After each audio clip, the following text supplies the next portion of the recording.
आणि विशेषतः तुम्ही पण ऑनलाईन वस्तू मागवत असाल तर आधी ही बातमी पहाच, कारण आंध्र प्रदेशमध्ये एक धक्कादायक प्रकार समोर आलाय। ऑनलाईन वस्तू मागवल्यावर चक्क मृतदेहाची डिलिव्हरी झाली। आंध्र प्रदेशच्या पश्चिम गोदावरी जिल्ह्यामध्ये एका महिलेनं तिच्या घरासाठी काही इलेक्ट्रिक उपकरणं मागवली होती, पण पार्सलमध्ये चक्क मृतदेह होता आणि सोबत धमकीचं पत्र सुद्धा।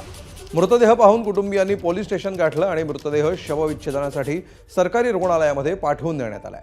पोलीस आता या प्रकरणी अधिक तपास करत आहेत।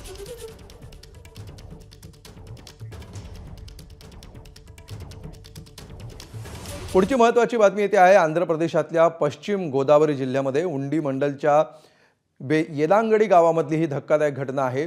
नागा तुलसी नावाची ही महिला होती आणि कशा प्रकारे ही डिलिव्हरी झाली आपण बघतोय। आंध्र प्रदेशच्या पश्चिम गोदावरी जिल्ह्यामध्ये ही घटना घडलेली आहे। ऑनलाईन ऑर्डर करण्यात आली आणि मृतदेहाची डिलिव्हरी झाली।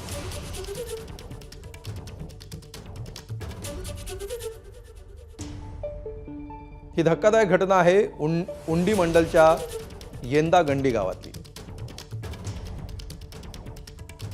नागा तुलसी नावाची महिला क्षत्रिय सेवा समितीच्या मदतीनं घर बांधत होती। नागा तुलसीनं घरात लाईट पंखा लावण्यासाठी समितीकडे आर्थिक मदत मागितली। सगळ्या वस्तू लवकर देण्यात येतील असं समितीकडून तिला सांगण्यात आलं।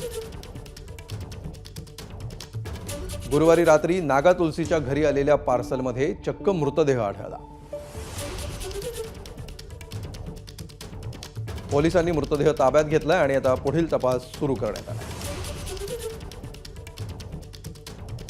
पोलिसांकडून क्षत्रिय सेवा समितीच्या पदाधिकारी आणि सदस्यांची देखील चौकशी केली जाते।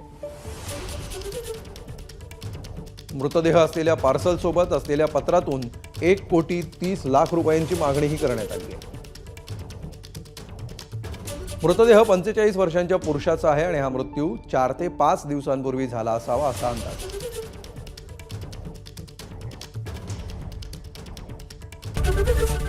एबीपी माझा, उघडा डोळे बघा नीट।